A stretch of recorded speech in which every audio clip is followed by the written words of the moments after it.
Supervisor Diamond, is Supervisor Diamond here? No. Supervisor Dickinson? Supervisor McGowan is here, Supervisor McDevitt is here, and Supervisor Stieber is here. So we do have a quorum. Excellent, thank you. So with that, I'd like to call the meeting to order and see if we can approve the minutes from last meeting. Do we have anyone who would like to make that motion? Any changes, possibly? Thank you. Supervisor Bramer McGowan, second. Any questions, changes, comments? With that, all in favor? Or do we need to do a roll call? Let me just interrupt that for a second. Do we need to do a roll call, Ryan, do you think? Or Your call, Mr. Chairman. Let's try this. All in favor? Thumbs up. Any opposed? Let's consider that passed. So the agenda, there's nothing on the agenda that is going to require any kind of votes or resolutions today. But based on everything that's going on in the world and what's happening with our economy locally, I thought it would be good for us to just have a discussion about all the different organizations and teams that are trying to address what's happening with the economy, and also try to get an update from some of those teams. So because we do have this platform, I really do want to try to identify going forward any kind of needs that exist within the community, within our county, specifically in unique needs, so we can move this forward to our state, federal, and other resources that we might be able to have to get some support. So with that, I'm not sure if everyone's seen the agenda. I have a discussion agenda. John, it's intended to the agenda for the meeting. But is Chairman Thomas on board? Yes, sir. You are. Frank, would you, you did mention briefly to me and a couple others about the Economic Recovery Task Force. Right. Can you just kind of share minutes about that, primarily just to inform the supervisors as well as some of the public in terms of what we're thinking about going forward in the short term? Well, I think the idea is to bring all the various organizations and groups that deal with economic development, bring them all together, make sure that everybody has the same information, everybody's got accurate information, and discuss the needs in the community, maybe short-term needs for businesses, possibly some loans through our IDA, maybe through the LTC, short-term loans, that's possible.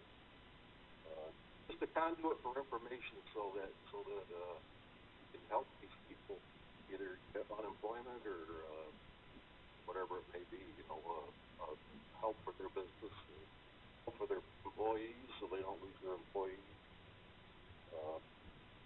That's kind of the general idea, but I think you need to bring together a working group to accomplish that. I think the Regional Chamber of Commerce is doing a terrific job from what I see on the emails that I receive. I think EDC is doing a great job. The employment and training. I noticed I did get an email from the North Country Workforce Development Board. Their webpage is great, a lot of information. Went on to NISAT yesterday in their blog, and for example, like Suffolk County has a whole page. First, they have workforce support, and they have unemployment, IRS, mortgage relief, paid sick leave. They have a guide that you can download for a business response. They have a survey, and I see yesterday that the ERC sent out a survey. Employer resources, the Small Business Administration, Department of Labor, IRS. Just the overall information section about COVID, how you can volunteer, webinars. I thought it was very well put together, and I think it was, it's something that maybe we should strive for. So, it's my idea. I don't care. Everyone's idea, I think. I agree. I think it's a great idea. I hadn't heard about the Suffolk County website, but been thinking about how we try to get this message out, so I'll work with Don and Mike or whoever to try to see if we can make that happen, as well as working with our communication expert, Mr. Moore, to make sure that we're saying the right thing. So any comments or questions regarding what the chairman has suggested? So with that, the next thing on my list, thank you, Frank, I appreciate that. The next thing on my list was SUNY Adirondack. And I asked Dr. Duffy if she could attend, and as you might imagine, all of our business leaders and organization leaders are pretty much consumed with all the tasks that they have to do to try to maintain their operations and their staff. So I'd like to just briefly read an email that she sent me about sharing information concerning the SUNY Adirondack. Yeah? Is there a question? Comment? If everyone can mute their lines if they're not speaking, I'd appreciate it. It'll make the meeting go a lot faster and smoother. Thank you. So this is from Dr. Duffy. For the governor and SUNY director, the college has successfully transitioned our entire spring semester credit course offerings to a virtual delivery method starting March 23rd. 100% of our faculty did this work in about 5 days, and it's been incredible. We are quickly assessing students' technology needs that are primarily around no access to the internet and or no appropriate device to complete the semester. We were beginning to loan out devices, explore how to help students access services such as Spectrum, hotspots, and so forth. And our team is working diligently through our list, and it is all hands on deck for this environment. The nursing department donated any of our remaining gloves, masks, and gowns to Glens Falls Hospital and Saratoga Hospital. Nearly 100% of our employees are either working remotely or significantly reduced schedules to minimize the spread of the virus. We expect to have less than 15 students in our residence hall. All of them were approved to stay based on extenuating circumstances. All in all, we have managed this crisis quite well. Thanks to an incredible group of employees that you can be proud of. At your community college, the road ahead is long. We're considerably worried about the financial impact this will have, but for now we're focused on the health and well-being of our community and providing the opportunity for students to complete the semester they've started. Thank you for your support, and we wish you well. So that was from Dr. Duffy. Prior to this, and one of the reasons why I asked her to be involved was that there was a question about internet access and about devices that were capable of running, I think it's Microsoft Office. From what I understand, the community has been very much involved with helping with that, and I will leave that to Liza, who's up, I think, next, to talk about what's going on with our workforce and some of the things that she's done, as well as Michael Biddle has done some things also. And I was just wondering if there's any questions about SUNY. Mr. Chairman? Greg? Is Kristen online? I see your name up here. Yes, I am. I'm representing Gina, the chamber, and the CVB. Okay. Gina was not able to make this call. Okay. Didn't know if it was Chris Duffy. Sorry. Sorry, no, just me. Okay. Chairman, Yes. maybe you said this and I missed it. But it's in the agenda as need for devices and hotspots, Wi-Fi. What is SUNY doing, and or what can we do, like making more places hot, for instance, outside the county building? I don't know how far our Wi-Fi goes. You know what, I'm going to leave that to Liza. Liza and I have spoken about this a lot, and I wish that Dr. Duffy was here. She could add something along those lines also. But I think that there's been a great outpouring of support to try to make this happen. And right now, if there's donations, Dr. Duffy suggested that she be the contact. If there's organizations or individuals that have devices that might be able to work Microsoft Office or provide hotspots for students, specifically up the North Country, that's where the big issue is, right? We do have an issue with the people up north. I've heard about it so many times now that I'm chairing economic development, how important Wi-Fi and cellular services in the North Country. This just exasperates what's going on. And it's not only for SUNY, but it's for of Labor and so on and so forth. So we need to get action on this, but right now we just have to be patient because we know that our state government is really kind of focused on the health crisis, not necessarily about providing Wi-Fi right now. But we'll... Yeah, but this is something that's very important to our North Country. I see Supervisor Hogan there shaking her head, and it's something that we can work on because we're not health professionals. We can't do anything about that response. I agree. And let's see if we can find some time to contact the individuals at the state that are supposed to be making this happen and get a sense of what we can do and what they can do to help make this happen quicker. And I'll definitely put that on my list of things to do. Yeah, Mr. Chairman? Yes. Thank you. As you said, a lot of people are rising to the occasion. A IT business owner approached me about being able to provide more community-based Wi-Fi here. He has some capacity, and we will be speaking later today, and that would take up perhaps some of the concerns coming from SUNY Adirondack, as well as our local schools that are doing a lot of distance learning now. Thank you. Thank you. The fact that leads me to think about something else. Supervisor Leggett and other supervisors, if we know of these hotspots and organizations that are offering to help, I think we need to get this out to the public, whether it be on your own individual websites at the town or also on the county website. So I was going to put that on my list also to see if we can get some room on our website to make this information happen. And if you can just forward that along to me, I'd appreciate it once it's available. Can I jump in here? Of course, Supervisor. Okay. Thank you. The thing we can do is continue our advocacy for the state to repeal charging the fees to providers along state routes. The additional fees that they're charging, we need to get that taken off as soon as possible because it is significantly impacting the rollout of fiber optic up here in the North Country. I agree.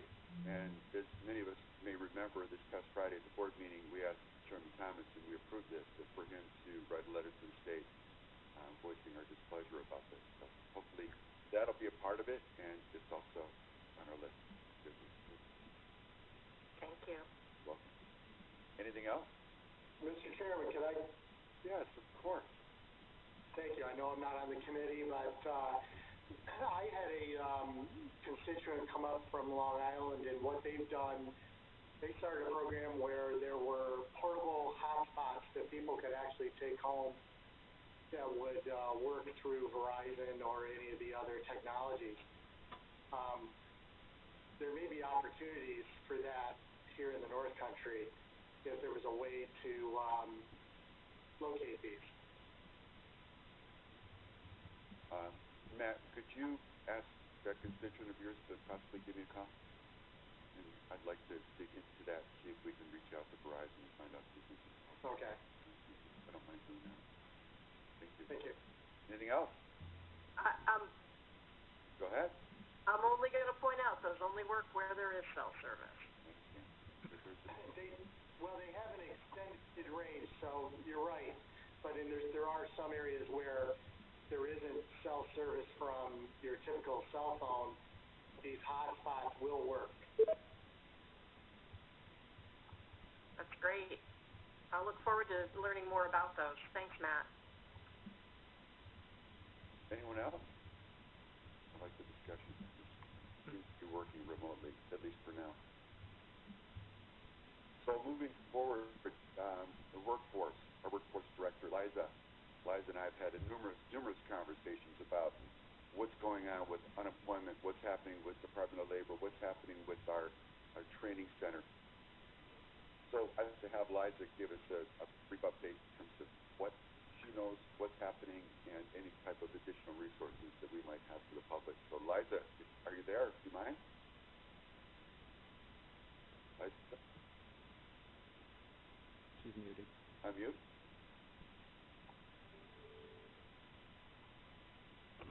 I'm here, but they blocked my video, I think. There we go. Okay, can you all hear me? Yes. So I'm not sure if you can see the PowerPoint I shared. but I wanted to just give a brief overview about how our network of science works, because we have a tri-county program, and which includes Saratoga, Washington, and Warren. And I wanted to make sure that everybody was just clear that, you know, we work together, and our funding requires us to work together with the Department of Labor so that we do not duplicate services. The other reason I wanted people to be aware of our group dynamics is because Washington County structure is a little bit different, and their office includes lease services, and we want to make sure that they're able to provide really the essential services that they're doing right now to sustain life. So food bank, elderly and services, and children's services. Therefore, we're taking calls as well for Washington County when we need to, and we're happy to help out. But there's, I'm not sure, does everybody have access to the PowerPoint or no?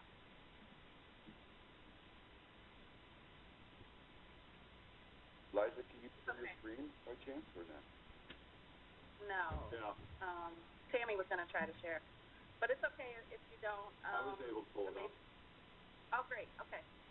So the first slide is really just a Venn diagram of our 3 centers as well as with Department of Labor.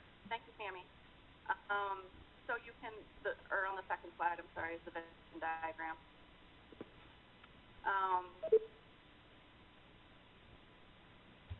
Thank you, Tammy. And the center circle really shows all the services that we all are required to provide at our career centers, and then each county, and then as well as DOL on the bottom. So I just wanted to highlight the fact that Washington County has other services out of their office, and therefore we're supporting them a little bit more with the career and employment services as well. On the next slide, you can see our general services. And these are the services that that we offer anytime, right? So assessments, one-on-one appointments, workshops and classes around jobs and interviewing and preparing job readiness. We have a youth employment program, and then we have training funds from the TRADE Act and from the WIOA grant. Apprenticeships, job postings, job fairs, etc. But on the following slide, you can see our current services during this crisis. So we are currently still able to do our, next slide please, Tammy. Thank you. We are currently still able to remotely work with customers over the phone and email for one-on-one appointments. We're answering questions. Certainly there are a lot of challenges with folks getting through to unemployment office in Albany. I believe as of Friday they had over 1 million calls, so now it could be up to about maybe 2 million. We'll see. I do get regular updates from DOL throughout the day. In our office, we are getting about 20 to 50 inquiries a day regarding unemployment, and those are people either calling our phones or we have had people still show up at our building, and we're making sure that the information for them to apply for unemployment is available to them. Now, our building, the Travelers Building, is likely to be closing this week, so we have already posted all of that information on the doors for people to take pictures of, to access, to have the phone numbers and the website, not only for unemployment, but food bank, metrics online training. Since people are stuck indoors, this is an opportunity to be certified on many different skills. There's over 5,000 courses that people can take, everything from customer service to manufacturing, warehouse safety, hospitality, etc. And our youth are also still working, well, they're not working, but they're doing their work packets from the past classes, the GED classes, and still in touch with their youth counselor on a daily basis. And I'm working closely with the chambers, business services representative of DOL, and making sure that we're communicating needs and addressing needs as best we can. I had a great phone call yesterday with a local hotel manager and helping them and guiding them through their employee challenges with filing for unemployment, but also they're still able to keep folks working, and so they're trying to apply for the shared work program. All of this information is on our Warren County website as well, so I've included those links and numbers on there under employment and training. We also still have businesses that are hiring, the essential businesses. So we're still matching folks with jobs that are available at Price Chopper, Home Depot, Aldi, Just Water, Glens Falls Hospital, and anything else that comes up daily, we make sure we get it out to folks immediately about job opportunities. And then I communicate these daily updates to Administrator Moore and Supervisor Wild each evening, and the offer is there for anybody else on the committee who's interested in receiving those daily updates as well, which has helpful data about the kinds of questions we're receiving daily, how we're responding, and what we're working on. Any questions about our current services?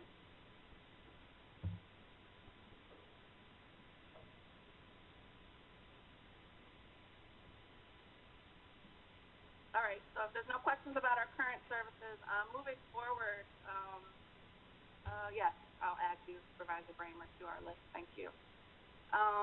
Thank you. So, no problem. So, we definitely are going to remain flexible, right? So that's why we are doing the survey, or the ARCC is doing the survey, and I was really glad that they were open to my feedback on what questions to include, because those questions help us determine what the needs are in our community in Warren County.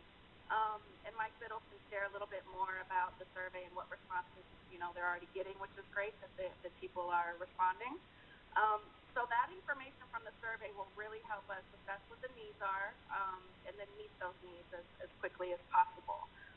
What I want to emphasize is that it's really important that we keep as many businesses open as possible, and I know that's not news to you guys, but I can only help with re-employing people if we can make sure businesses are open and jobs are available for them, and I will do everything I can to direct people to job seekers and direct job seekers to businesses that need help.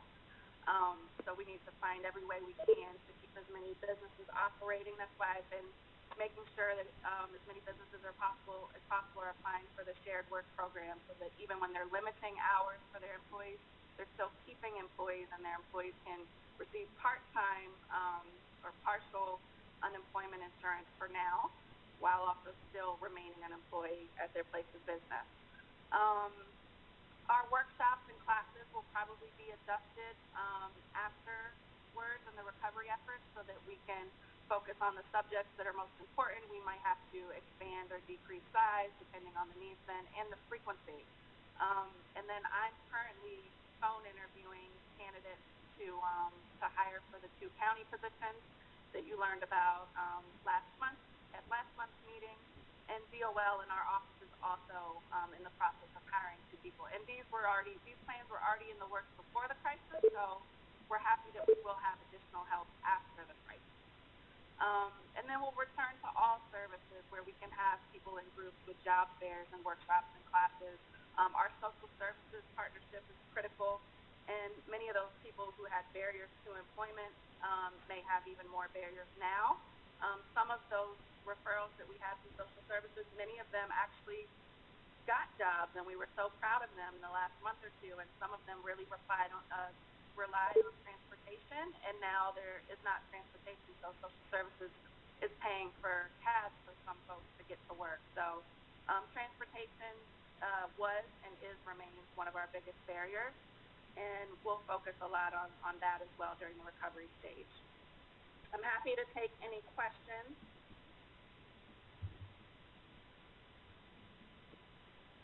I'm also sharing with Dr. Duffy some other information that I've been able to find out about hotspots and computer access, and some other charitable organizations or philanthropic organizations that I'm reaching out to see if they can help with our SUNY students. We also have students in training through SUNY and BOCES, and people who are on pause, and people that we want to support more through this process with access to internet as well as computers. Many of our customers relied on the library as well as our office for computers, and they currently do not have that. However, the Crandall Library's Wi-Fi does work outside of the building, so some folks are seen there using it outside of the building or in their cars. Any questions?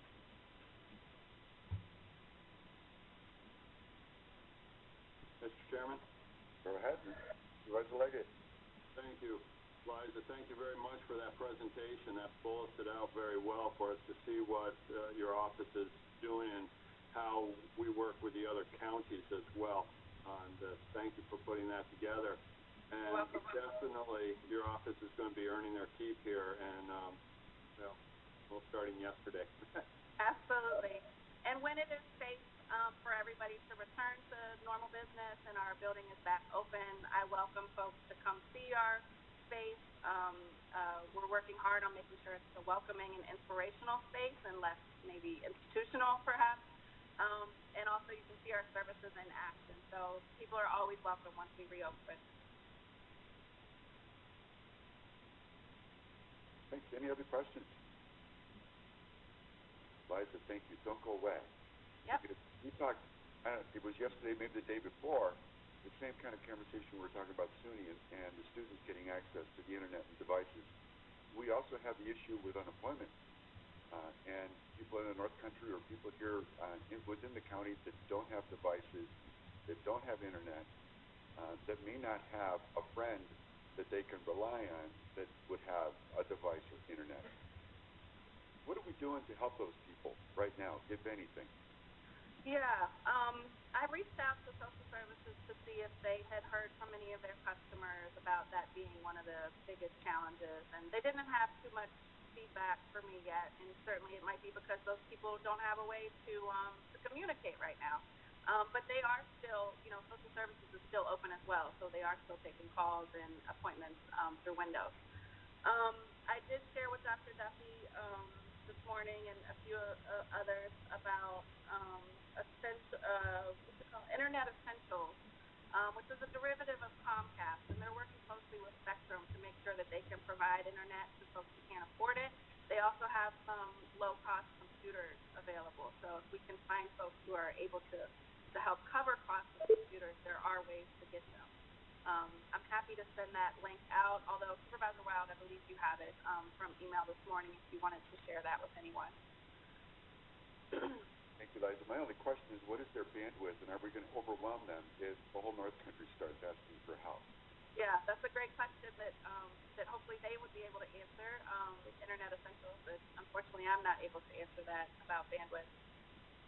I will check into it. Thank you, Liza. Supervisor Wild, Mr. Chairman? Supervisor Wild, we had, I see that Claudia has her hand up, and then I'd like to chime in. Oh. Are you good, Claudia? Supervisor Bramer.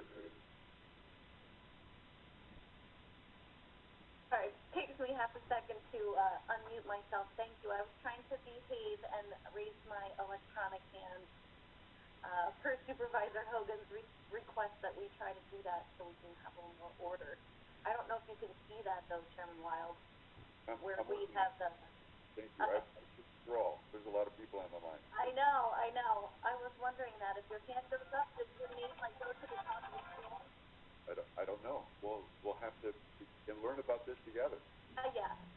So anyway, Liza, thank you. That was a great presentation. I'm really glad that you're still, maybe not full strength speed, but we're still out there helping people because they're going to really need it. I'm just trying to think of any other ways, without having to reinvent the wheel, that we can provide internet out there.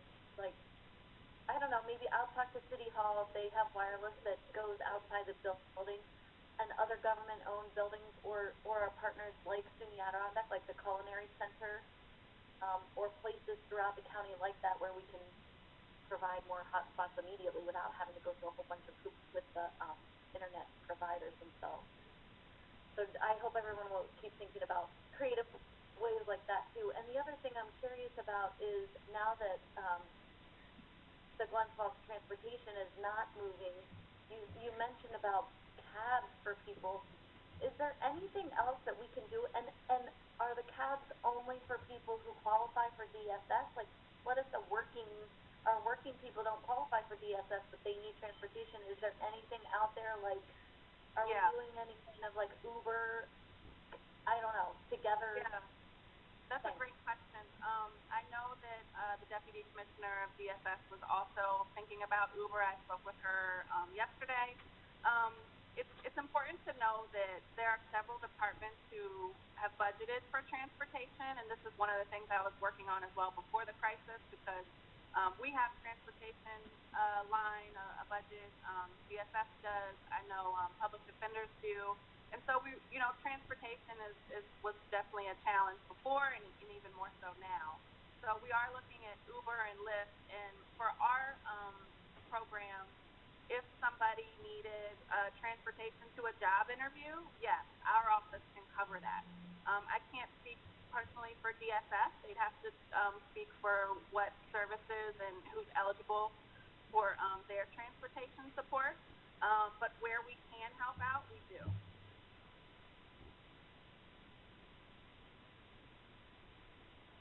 Thank you, Mr. Chairman. Leggett. Thank you. Liza's predecessor and her counterpart with Department of Labor came and toured the Chester Town Hall to see if this could be a satellite location for carrying out some of these services. At the present time, we do have good bandwidth. We just renovated a whole classroom in the town hall here that we can make available for these purposes and help cover a lot of the northern reaches, because I do believe Liza's office has people coming in from Hamilton County and Indian Lake and those areas, so that as people from the North Country come to still a rural northern location as things lighten up, might be better than going all the way down to the crowded Glens Falls.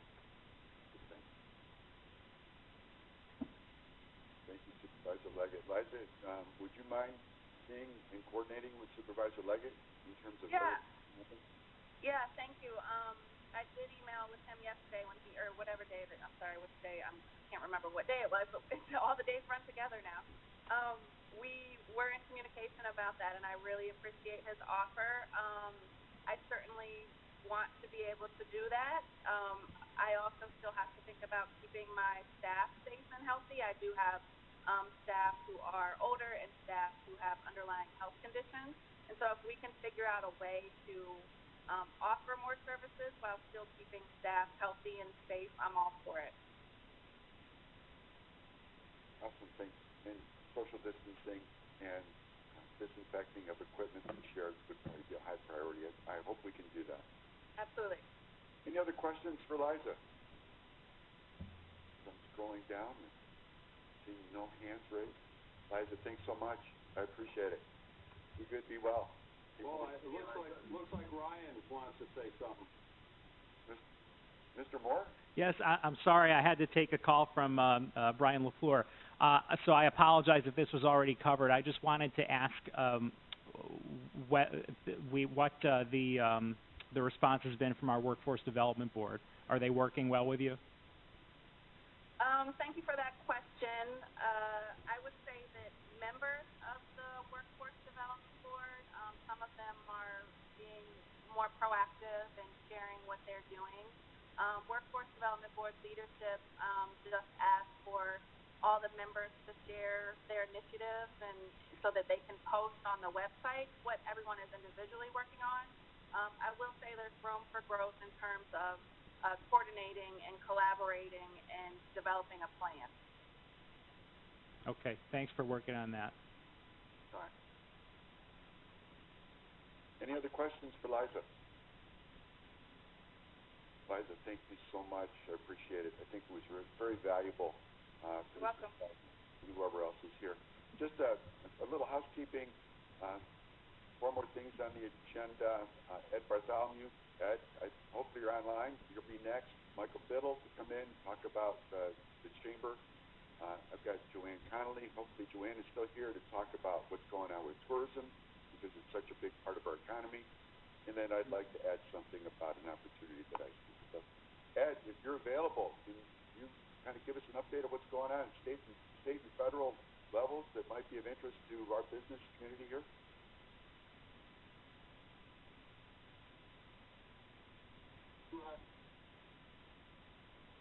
Now, I'd like to Mike, can you hear me now? I can. Thank you, Ed. Okay, good. I'd like to extend appreciation to Chairman Thomas and you for organizing this task force. As we see, there are so many diversified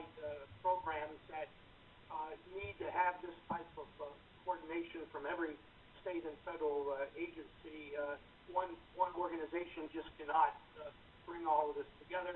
I think through the collaborative effort here, you're doing a great job for this. EDC is open for business. The building is still open at Travelers, downtown Glens Falls, and we are here manning our office round the clock. So I want to say that EDC is kind of undertaking a number of things. Number one, we have spent the last few days dealing with a number of businesses in Warren County specifically that were not on the designated exemption list to be deemed essential. Through the efforts of our business people that have reached out to us and the cooperation of ESD, we have been able to certify 4 businesses at this point that were not deemed to be essential at a particular time. Currently, was over 10,000 applications as of Saturday and Sunday this past weekend of companies that submitted their application. And to the credit of the governor and the ESD, they have modified to allow even greater interpretation of this outline of the categories.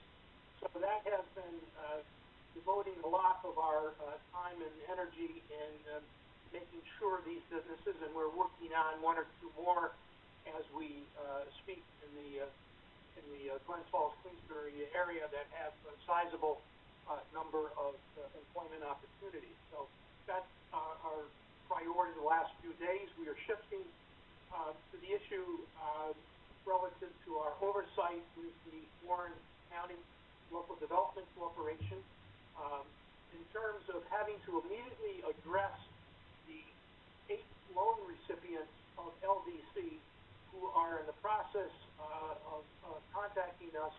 We've reached out to all of them, with the exception of 1 at this point, to see what their needs are, and we'll be working with the LDC committee during the next few days to develop some criteria and evaluate their request for an extension of a term, for a waiver of principal for a period of time, waiver of principal and interest. We are required to develop a criteria aspect of this before we can undertake a blanket across the board action on doing this, and we hope to be able to develop a special meeting in the next couple of weeks so that we can act immediately on it. So that's handling our current LDC. Secondly, we are talking with a number of small businesses throughout, particularly in the North Country, that have reached out to us relative to their questions as to what is available either in terms of a loan or a grant program. There are programs that are beginning to take shape from the SBA, which is a loan program. The regulations are out. Interpretations now begin. Obviously, many of our business people have read about a grant program. So you're going to select between a grant or a loan program. Obviously, they're gravitating toward a grant program first. That is now bottled up in Washington between different versions that are being proposed. And hopefully there can be a resolution of this so that this grant program can get off the ground, particularly here in Warren County, for our small businesses. We have many small businesses that are doing well as long as they continue to work. If they get orders canceled, or if lodges do not come up to the North Country or start canceling shows, conventions, that's another whole set of concerns that we have to address. And so we've been talking with our legislators to make sure that the lodging component that fits our area is included, just not your large 500-unit facility in New York City or Los Angeles, but for the smaller hotel units in our particular area as well. So we are continuing monitor and talk with the legislative, people on the outcome of this grant program. The SBA program, is active. There are programs that are being, promulgated by the Housing Urban Development, for communities, that are entitlement communities such as the city of Glens Falls. Also for the block grant program that would be filed early this year, probably April, May, for funding.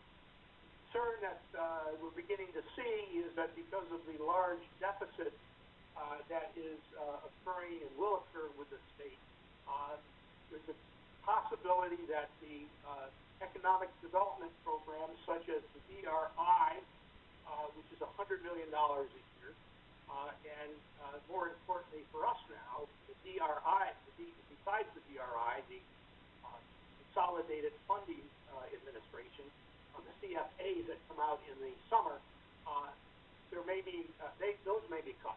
Now that kind of is contrary to the need for economic development, but they're thinking of creating possibly some type of additional programming that would more fit the circumstances in 2020, rather than this competition for economic projects on that. So we are moving ahead where we can quickly, and we are monitoring and reaching out to our business community throughout Warren County, both large facilities such as Flomatic, Cinch Paper, in the North Country, as well as the very small businesses that are really on a critical lifeline right now that we have to see if we can get some immediate results.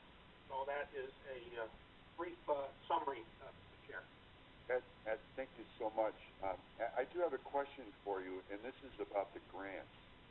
And I imagine that this isn't just going to be an unlimited pool, so our ability to quickly address the grants and how the grants are formatted and written, that might be an advantage for us. We do have a team in our planning department that's good at writing grants.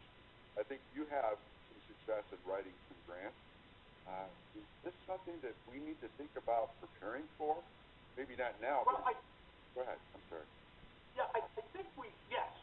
However, I think that we need to be taking a look at that aspect when it comes out right now. They haven't got into that detail yet, but one of the discussions that is going on, and that has happened in some other areas, is that trying to get a set-aside for small rural areas, not only for upstate New York, but for upstate rural areas throughout the country, such as they've done in the Department of Transportation at the federal level.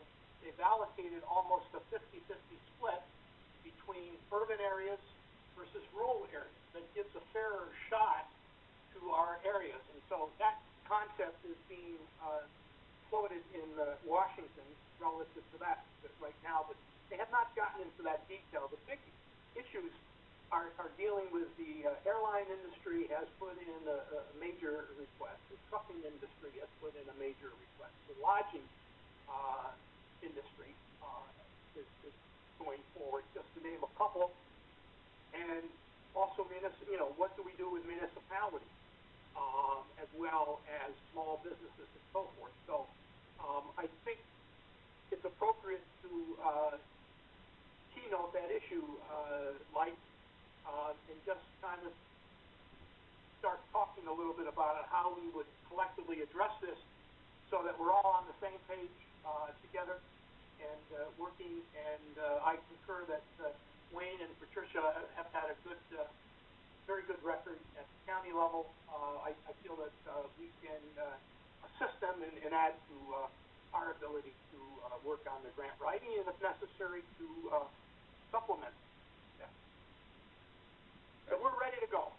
Thank you, Ed. I appreciate that. Any questions for Ed? I've been scrolling through the participants. I don't see any hands up, so I'm just going to open it up to the audio. Any questions for Ed? Ed, as always, you do such a great job that everybody's just amazed, and there's never any questions except for someone like me. So, Ed, thank you very much. I appreciate it. Stick around. As we're going forward with this discussion, I'd like to kind of poll everyone afterwards to think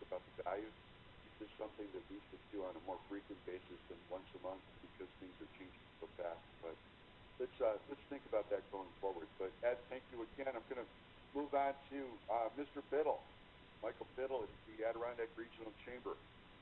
Michael, brother, are you there?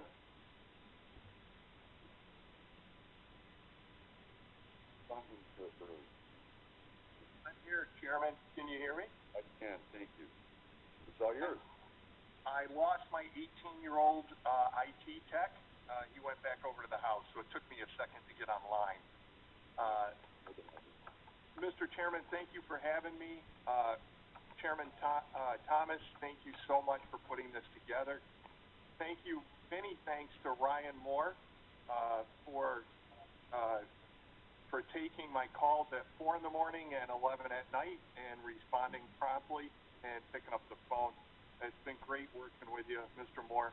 And to Lisa, thank you so much. I'm going to detail a little bit about how we're all working together and why this community is the best community anywhere in the United States.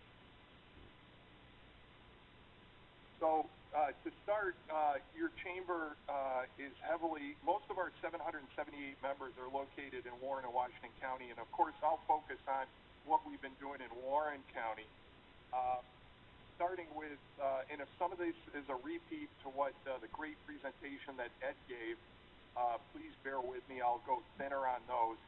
Ed did a great job presenting what's going on the state, federal level. A couple things we've been focusing on, Chairman Thomas, relate to this. We worked with Liza on a survey that we put out to our members. We already have 46 responses on that survey.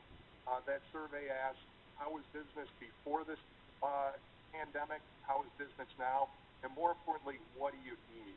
So we'll be sharing that with Liza and other folks, other shareholders and investors in the business community and in our county to come up with some good thoughts and ideas going forward. So Liza, many, many thanks for working with me and Amanda at the Chamber on getting that survey out ASAP. We've been emailing each of our members, all 778 of them, on an individual basis to see what they need, along with phone calls from our team members to see what they need. And I'm going to get into that a little bit in a second. Another bonus that we've seen and passion from our community is the support for our hospitals and for our health care. We've had Six Flags just dropped off 2,000 masks to Glens Falls Hospital today. I'm picking up some N95 masks from Hunt Companies down here in Washington County today and delivering them to the hospital as well. I can't say enough what Ray Agnew, Diane Chagru, Tucker Slingerland, everyone's doing in our area is nothing short of remarkable on the healthcare front. We're working with Congresswoman Stefanik in Senator Schumer's office to try and get some tests from out of state and downstate up here to help relieve the clog that we have of lack of tests in this area for the coronavirus. So we're working on that. We are getting a lot of pressure because right now, pound per capita, a lot of the coronavirus is Westchester County South. Not discounting what's going on here, it's just the reality of what's going on. We're working, and Ed had mentioned this, several of our businesses, helping them become essential businesses. We had a hotel that called us last Friday saying that they have utility workers and out-of-state workers, hospital folks, need a place to stay. The hotel needs to stay open. We worked with the local state elected officials and were able to designate hotels in less than a day as essential business. We're working with our banks and our individual members. Our banks, our local banks, it's another huge pat in the back and another thank you. Our local banks are working hard. They want to see our businesses succeed. They want to see our businesses continue to operate through this and when we get through this. They're deferring loans. They're pushing out loans. They're going with no interest loans for a period of time. So I'd urge any of our businesses and for our supervisors, when they get calls, to work with our businesses and encourage our businesses to work with our local banks to work on their payments. We're also working with our state elected officials in the Department of Financial Services to address, and also at the congressional level, to address business interruption insurance. Most business interruption insurance is not covered by pandemics and coronavirus. So we're working on that at the Senate level, the U.S. Congress level. There's a bill bouncing around in there, and I think the state and Department of Financial Services is looking towards the federal government as a first step of what to do to help our small businesses and large businesses. We're also being a huge voice for our small businesses. Over 90% of the Chamber's businesses are considered small businesses, 50 people or less as far as employees. So we're working hard to make sure that Main Street is taken care of in addition to the larger corporations. And not one or the other, we need both to get through this. SBA loan applications, I've read 3 today to help our local businesses. That opened up last Friday. SBA loan applications up to $2 million. For the supervisor's information, that can be used for payroll, that can be used for business expenses going forward. It can't be used for consolidating past debt or personal expenses, but it is a great program. We have a local guy from Saratoga County, Steve Bulger, who's the regional director and certainly a good friend and knows Warren County really well. And he has been helpful tremendously, as well as Kate Baker, that SBDC.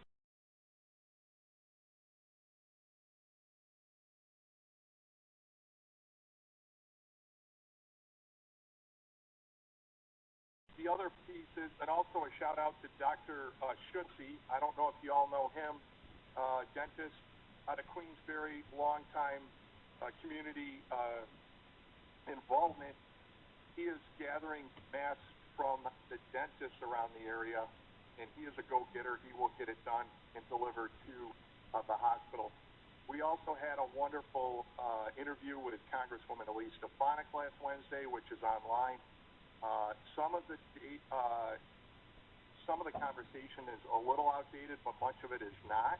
I know that the Lake George Chamber is doing the same thing as we speak right now. Kudos to them for interviewing Congresswoman Stefanik as we speak right now. And we're taking calls 24/7 to help our businesses get through this. I am amazed. I am blown away at the passion that our business owners have for their employees and wanting to keep going. How do we make this happen? So it's a combination of federal, state, and private business, the banks and so on, to help get us through this period. And I can't thank you all enough for putting this together and all the support that you have for our community. Michael, thank you. The Energizer Bunny, Mr. Feelgood. I like it very much. Any questions? I see Supervisor Bramer. I saw a hand pop up. Thanks, Chairman. Thanks, Mike, for that update and all that ARCC is doing. Very exciting. I want to read off something that Wayne Lamont put up during Ed's presentation.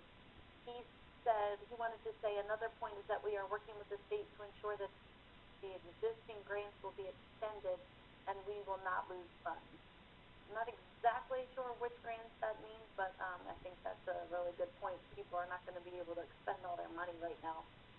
So I think that's something great that the county planning department is working on. And I know Ed's doing that. I know the ARCC is doing that. I spoke with Assemblyman Steck, Assemblywoman Warner, and Senator Little's office. There's all kinds of different grants, Main Street grants, DRI added to that, plenty of other grants. We encourage all our businesses to just call where you got the grant from. The state is very understanding. To extend grants is not only the timeliness in it running out, but just trying to get labor to come on in and finish whatever project you're doing. That's pretty tight right now. So again, the state's very understanding. We have a Main Street grant over here in Greenwich, in beautiful Washington County, that we're working on extending on a historic project. So great point for bringing that up.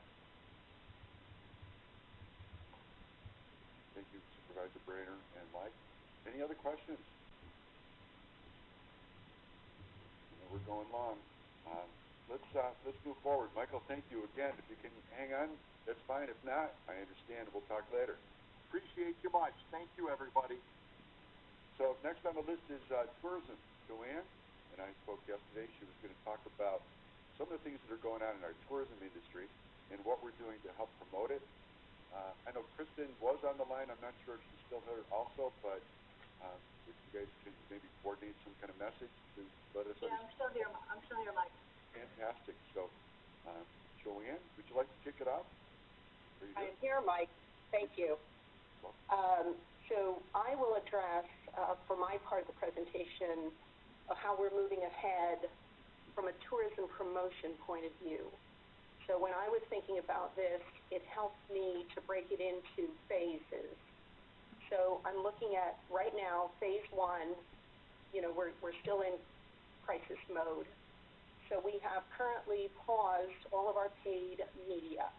We did have a spring indoor fun campaign that we stopped, we never started to run. And our summer campaign is still, at this point, on track for May, but that will certainly be dependent on the climate. The thing that we are paying for now is SEO in terms of search terms. What are people searching for? So we work that through AdWorkshop, and then they will report back to us, and then we can better respond on our website or on social media to answer, the queries of what people are looking for at this time. Social media is our most adaptive means of communication, so we are absolutely on Facebook, Instagram, and Twitter right now. We're answering all of the comments and reassuring people that we're here when they are ready to travel. There's no sales messaging. People are online more now because they have time, and they are certainly on social media, so it's important for us not to be dark. They're imagining where they can travel when this is over, so we want to provide, compelling visual imagery, which we certainly have as a beautiful destination, and content that people can enjoy and relate to. We are asking them to share their memories on Facebook and Instagram, and that is incredibly popular. People want to share how they love traveling here, and that just, it evokes good, positive vibes about the destination. So we're getting some really good positive feedback on that. Also on our stories on Instagram, we're sharing restaurant takeout services, virtual tours, anything that our visitors can experience from their homes. One of the gals in my office does live in Lake George Village, and she said there were quite a few out-of-state flights in the village this weekend. I was not there myself. She was also hiking over on Buck Mountain, and there were quite a few people hiking. So, there's that fine line. We do want to promote to our local people to be outdoors, but where do you draw the line with encouraging people to come up and visit right now? So we are not necessarily promoting, leave your home and come to Lake George to experience the great outdoors. But, that's something for us to think about as well. The town of Keene is asking people not to come up and hike in the high peaks, and I'm a 46er, and I got a letter from our chapter president, please do not come up and hike in the Adirondacks.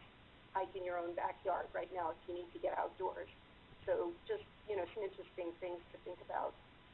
On our website, we do have site-wide banners, so any page you click on will just give you that messaging that you need to call ahead before you make any plans.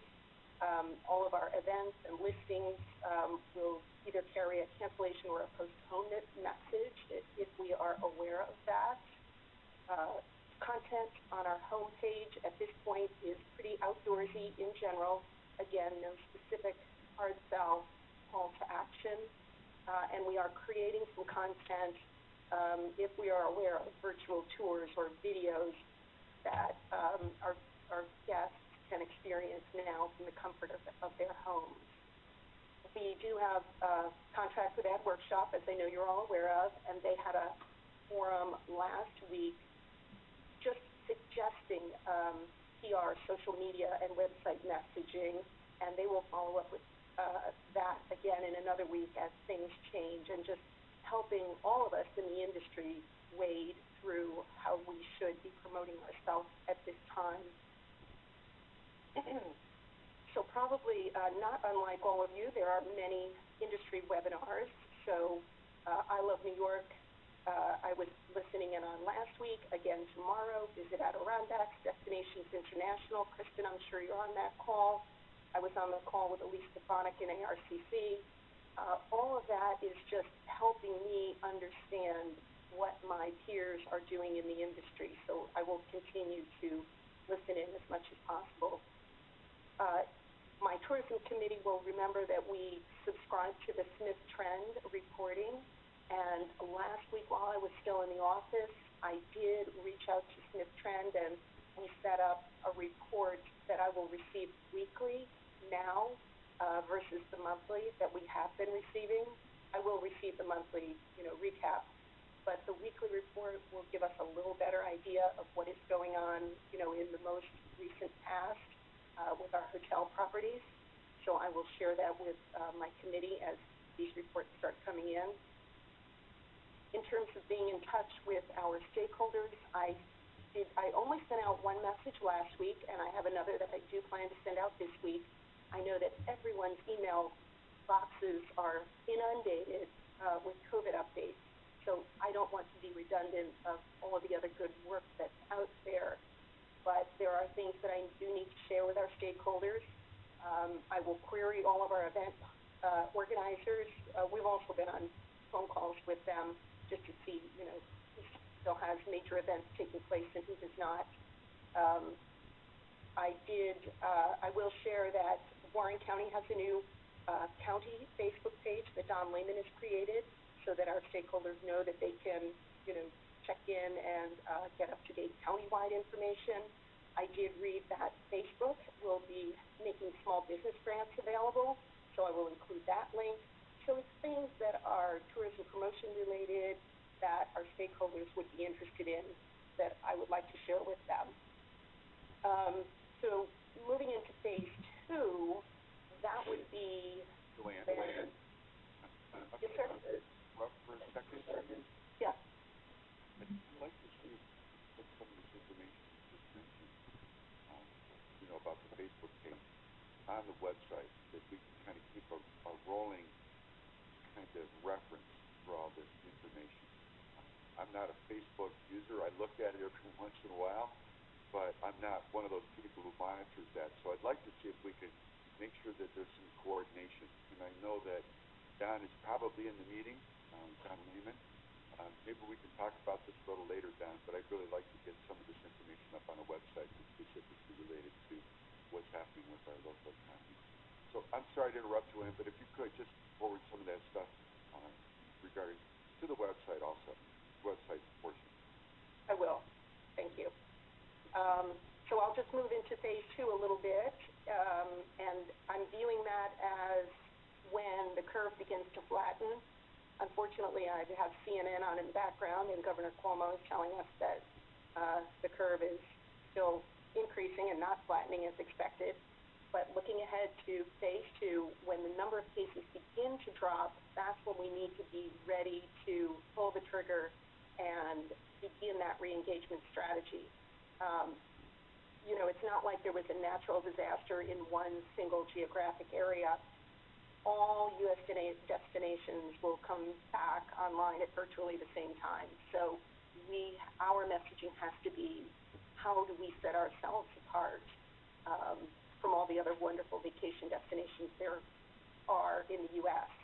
And we are a beautiful destination, so I think that pent-up desire to travel may benefit us in the long run.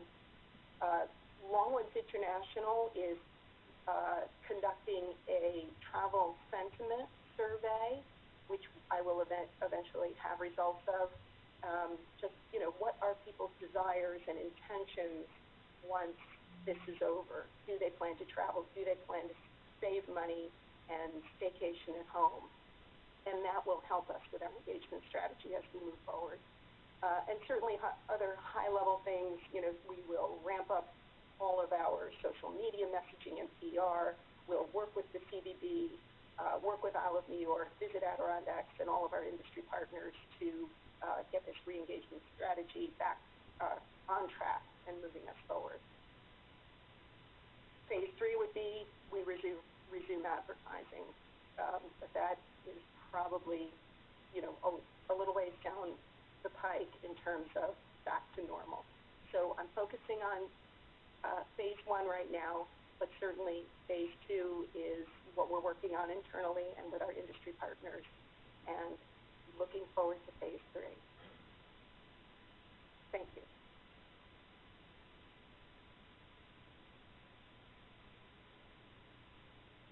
Can't hear you, Mike. I'm so sorry. Thanks, Joanne.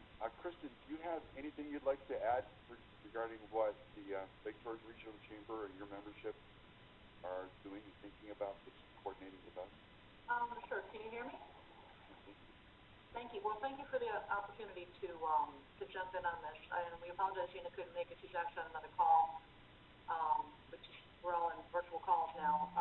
In terms of our efforts at the CVB, one of the things right off the bat that I wanted to do is sort of, and some of you may have seen this, I sent an email out yesterday, you know, certainly letting our constituents from the property side, from the meetings, convention, sports side, know that we, you know, we are there for them. We are working diligently. I have been on more calls, more emails, more video calls in the last couple of days, talking with a lot of our event rights holders and our meeting planners.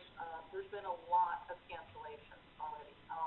So one of the things that I want to do is right off the bat is sort of get a pulse as to where we are in terms of how bad are things right now. And we know they are. We know they're going to get worse. So I've compiled a listing of all of our local properties at this point, for the ones that have gotten back to me, to sort of see where things stand. You know, just to give you some examples, you know, Fort William Henry, for example, just in the last week or so has lost everything since up to May 11th, and they expect to lose more in May. The Adirondack Winery right now has canceled off their dinner for April. They're probably going to be laying off 7 of their 11 work staff in the next coming week. Holiday Inn and Suites right now has some pieces of business still left over, mostly geared towards FEMA and medical, as well as potential military and National Guard that are coming in. That's the one in Queensbury. Clarion has lost the Arriva Group, a ski trip, a softball team. Adirondack Sport Complex has basically all of its tournaments canceled throughout the spring. Everything is done. Sagamore Resort is closed, and their employees are on furlough until further notice. They hope to reopen by May 11th, but again, it just depends on where we go. Great Escape Lodge right now and resort is closed till April 3rd. Sleep Inn right now has lost a lot of cancellations between basketball, Arriva, a couple of bridal showers. Comfort Inn Suites is closed until further notice.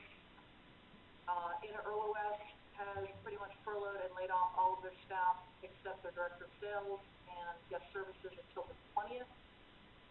Or actually, I'm sorry, they were laid off on the 20th. And they hope once social gatherings can be lifted that they can pick this back up again.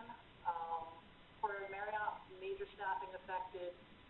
Hampton Inn Suites, just to give you an idea of numbers, Mike, you are a numbers guy. For March, they've lost 3 events, 70 room nights, about $7,000 in revenue. April, 1 event, 60 room nights, $5,000 in revenue. May, 4 events, 216 room nights, $28,000 in revenue. And hoping, depending how things normalize up, to get at least 7 of that back. June, 1 event, 50 room nights, $7,000 in revenue. Queensbury and Fairfield have lost all of their March and April and first week of May business. All of their April weddings, hoping to rebook them early May as well, some in June. No Easter brunch, no Mother's Day brunch. They're still open at about 10% occupancy and doing meal deals, serving about 200 to 300. And Don's Bay right now has a wedding in April that's been postponed until 21. No availability. Can I interrupt? Yeah. Everybody knows it's bad. I was hoping that we were going to say something positive. Well, you know what, the positive, here's the positive, is that we are working right now to put together some messaging that is positive. Amanda actually just created a video that's gonna go out probably in the next, day or two, that is a very positive message. And, you know, we are working right now to put together a plan and a strategy to mitigate whatever damage has been done so far in terms of losses, and try and keep that business and bring it back either later in the, summer or fall, or into, 21 and beyond. That's the overall goal, is to really not lose that business, but just postpone it. Thanks. Excellent. Yeah, I know. It's tough out here. Everybody has that picture, right? And try to communicate to our supervisors and the public that we're trying to work together to make sure we're coordinated. My goal, and the reason why I brought tourism up, is I'm hoping that we can do everything we can to be open for business this year. We have a very short window making money, and social distancing, staying home if you're sick. Those are all messages that are important, but it's important to our pocketbooks, our regional pocketbooks, because if we can keep this thing under control, we have the likelihood of keeping ourselves open for business.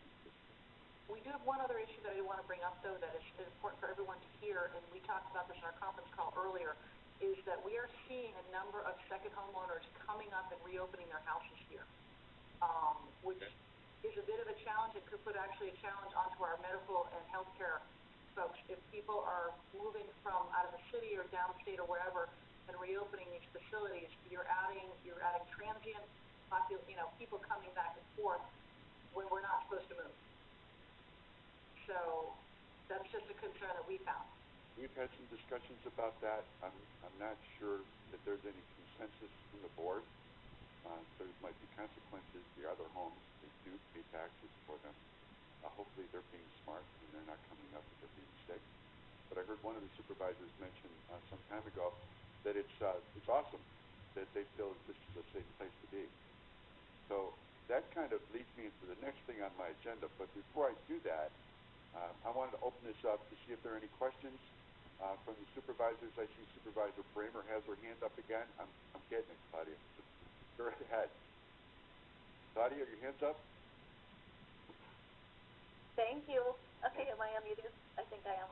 I'm going to put my hand down. Okay. We have had a little bit of discussion about the issue, or what do I want to say? The people coming from downstate to their second homes here, and it is, there's no closing our borders. The county can't just shut itself off, but if people are coming here and they want to have their second home be their place of isolation, I think that's fine, as long as they actually do that. Go to their second home, stay there, stay home, and spend a little bit of money here. That's okay. We really do need to be careful about people bringing the virus here, and we would ask them to absolutely stay quarantined at home. Just like Janelle said before, you have to wait the full 14 days after you've been exposed. So that's something that is definitely a concern. But we also know that our healthcare facilities are very good, and we will do everything we can to take care of everyone who is here. I just don't want to have any messages out there saying that we're I know Keene is saying don't come here and hike, but we don't want to say don't come here and live in your second home. This is their home too. Thank you, Supervisor Bramer. Any other comments, questions? Supervisor Simpson, I see that. Thank you. I want to agree with Claudia. I've probably doubled my population here in Horicon or more. We have, and they're aware of what's going on. They know it. They're not risking public safety. They're staying home. They just feel much safer here. And would we do anything different if our kids were at school? I mean, I'm a parent of a college-age person, and I would want them home with me. So I think that they're fully aware of the risk, and we're okay. Thank you. I agree. But I'm Chairman. I'm not supposed to talk about that. Any other comments? I know that there were some comments about streaming this on YouTube or something like that. do we have any thoughts about how we want to address any kind of comments in real time? Is that something that the committee would like to consider? I'm looking for some guidance because I'm not sure. Mr. Chairman, am I able to speak? Yes, you are. Oh, thank you. I apologize. I did not put my hand up quick enough on my screen. But I really want to thank both our IC, our county administrator, Tammy, Don, and of course, Claudia and I have been on YouTube today kind of trying it out live. I will say that there is a delay, but it's not a significant delay. It's only a few seconds. So if our chairs and our committee members are just patient for a 10-second delay or so, we can certainly still afford a public comment to anyone who's watching on YouTube Live. So I would say, I know it takes a little bit of juggling between different screens or different devices, but this is a very professional and factual way to get information out. I know Tammy's working on a cheat sheet for all of us, but also to allow those comments to be asked exactly as they are typed, and we're able to also preserve that live comment so members afterwards can continue to go onto YouTube Live and see how those comments and those questions were asked, and offer an opportunity for our public to give their name, and I think Tim can address some of that even for those of us on Zoom, and how our names and organizations appear. So from what I can see, Mike, on the YouTube site, I know Don's looking at it as well, I think Claudia's got it up, I don't see any comments from the public, but I would just ask that you give it, a few minutes. We can see that at least it says 7 members are watching, or 7 members of our public. That fluctuates from moment to moment on YouTube Live. So it is working. It does look really professional. We are making progress, and we're not perfect, but we're getting there. So we've got public participation. So thank you, Mr. Chairman, for allowing that moment of public privilege of the floor, and hopefully we'll have some consistency in our agendas.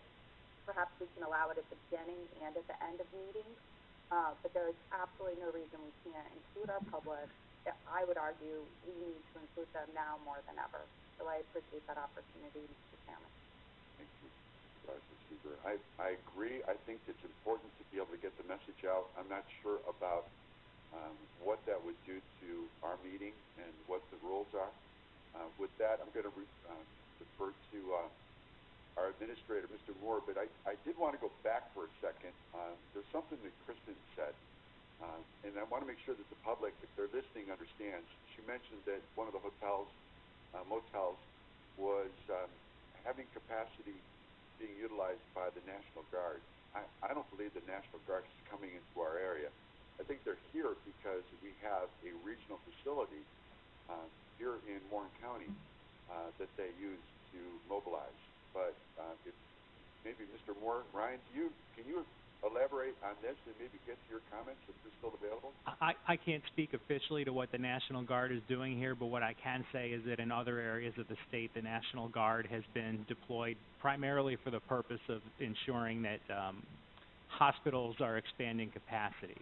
So it could very well be here looking for large facilities where that could be done. That would be my guess. But again, I can't speak for the state or the National Guard, other than to say that those are the entities that are working on the worst case scenario healthcare situations. The reason I had my hand up earlier was the point I believe was raised about whether there should be concern about individuals coming from more densely populated areas downstate up to their summer homes, if I heard that correctly. I've had a number of people ask me that, whether we should be worried about it. I think probably the answer to that question is if you have people who are coming from downstate up to their summer homes, the chances that they're well and that they're trying to stay well, the chances are not that they're flocking up here to get a bed in Glens Falls Hospital at this moment in time. I think you probably have individuals that are well who are fanning out from more densely populated areas, and that's a good thing for us at the end of the day, that to the extent possible people are fanning out from areas where it's easier for them to get the virus. Thank you, Mr. Moore. Any other comments? I don't Supervisor Bramer, I see a right there. My real hand. Yeah, I mean, just bouncing off what Mr. Moore just said, we kind of are a safe haven, and I think that should be a positive for the county, that we can express that to, people who already know our area, and hopefully, when we bounce back, even more people are gonna come here, and it'll help our economy in the long run. So I want us to have a positive message about that, and not try to say, like, we're closing our borders. Obviously, we want everyone to follow the rules. If you're coming up here, stay home and stay isolated, just like the rest of us are doing. So I think it can be a positive force, and I want to get that message out. Thanks. Thank you. Any others? Supervisor Bramer, I saw that. I can't get over there to click the little raise hand button. I just on what Supervisor Stevens said earlier about the YouTube thing, that's looking really great, and there are people watching, and she and I are commenting, but I don't see any public comments. But I would ask too that we, as chair people of our committees, that we just take a little bit of time at the end to allow that privilege of the floor for the public, keeping in mind that there is about a 3-second delay. I will do that. I can wait 3 seconds.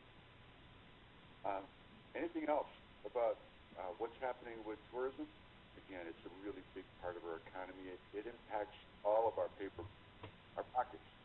Whether we're in tourism or not, it brings in a huge amount of sales tax, keeps our taxes low, and we're so fortunate to spend the rest of the year outside of the tourist system in one of the greatest places in the world. So let's just keep that open and moving forward. But I did have just one other thing on my agenda that I wanted to talk about, and it's just an idea. I'm looking to see what the committee would think about the fact, and let me just preface this a little bit. We know that industries around the nation are starting to figure out what it means to have their employees work from home.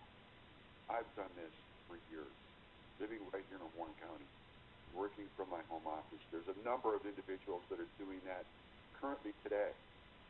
The thought is that now that these individuals and these organizations are starting to become more comfortable from working from home, does it create an opportunity for us to say, we're in a safe location, we've got a great environment, why don't you consider working from home in Warren County? And basically use this as a way to make lemonade out of the lemons that have been brought to us into our economy. So I'm just curious if the committee would think and would consider whether that's something we might do in the short term. And maybe as the tourism is getting ready to ramp, maybe just before they ramp, to start doing some advertising, some messaging, to try to be able to bring, maybe increase our median income by bringing some higher level people into the area. So I'm just bringing it up as an idea. I'm just curious what the committee thinks, or anyone outside the committee. No one has any thoughts. Mr. Leggett. Thank you, Mr. Chairman. That is a good point. Our communities that have had an abundance of second homes see a transfer over time, throughout the years. This is something that may increase. One thing that is very important for our county and our communities is to know who we are, though. That an influx of people coming in for, let's say, one specific reason, to come to a safer place, we need to be aware that they can also integrate into our communities and are coming here for what we have to offer. When I think of software, you have your native applications, and then you have spin-offs, and our towns are like a native application, and you can add to that and create a more robust software. Whereas if you create something that plays off the native application, their bugs are in there and doesn't always work so well. So it's just something for us to keep in mind as we move forward with that good idea. I'm sorry, all I heard was keep the bugs out. Was it that bad? I'm just kidding. No. Right. You know, as I've been thinking about economic development, I've worried, in fact, of where do we want to go, and where do we as residents want to take this? We really want to change the culture of our community. I don't know if there's a clear answer to that, but I think a lot of what I heard is not necessarily that we don't really want to change the culture of our community. We'd like to have more opportunities, but we don't really want to change our culture too much. So it's something to consider going forward. And thank you. I was kidding about the bugs, but it is something that the point is well taken. Anyone else? Any other comments in general about this meeting before I look for a motion to adjourn? Gone on long enough, right? Thank you, everyone. I appreciate it. Is there a motion? Supervisor Leggett? Yeah. Is there a second anywhere? I'm looking for a hand. Don't raise their hand. Oh, Supervisor Leggett on this committee? You are. I'm thinking yes. So with that, the motion is approved and we are adjourned. Thank you very much, everyone. Thank you, Mr. Chairman. Have a great day. Be safe. Be well.